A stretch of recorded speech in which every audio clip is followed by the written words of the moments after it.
गौतमद्भुतं विवर्तुभूतवरदरि सहस्रलोचन प्रवेद्य शेषलेखशेखर प्रसूनतुलितोरि विदूसराङ्गिपीठभू भुजङ्गराजमालया निबद्धजाण्डचूडका श्रियैचिराय जायता चकोरबन्धुशेखरा लाटचत्वरज्वलध्वनञ्जया स्फुलिङ्गभा निपीतपञ्चसायकं नमन्निलिम्बनायकं सुधामयूखलेखया विराजमानशेखरं महाकपालिसम्बरे शिरोजटालमधुनः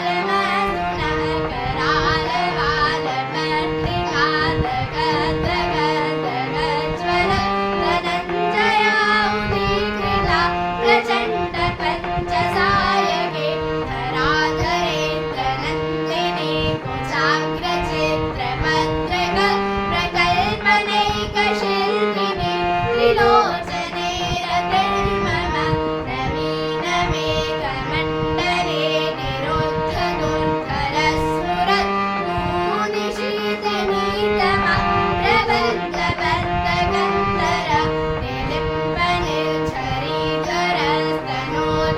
निलिम्बनिर्झरीधरस्तनोतुकृत्तिसिन्धुरा गदानिदानबन्धुरा श्रियं जगद्दुरन्दरा प्रफुल्लनीलपङ्कज प्रपञ्चकालिमप्रभा वनम्बिकण्डकण्डली रुचिप्रबद्धगन्धरं स्मरच्चितं पुरच्चितं भवच्चितं प्रगच्चितं गजच्चिदान्तगच्चितं नमन्तगच्चितं भजे अगर्वसर्वमङ्गलाकलाकदम्बमञ्जरी रसप्रवाहमाधुरी विजिम्बनामधुव्रतं स्मरान्तकं पुरान्तकं भवान्तकं मघान्तकं गजान्तकान्तकान्तकं नमन्तकान्तकं भजे जयात्वलप्रविक्रमप्रमद्भुजङ्गमश्वस विनिर्गमध्यमसुरत् करालबालव्यवान्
सुशङ्करस्य चिन्तनं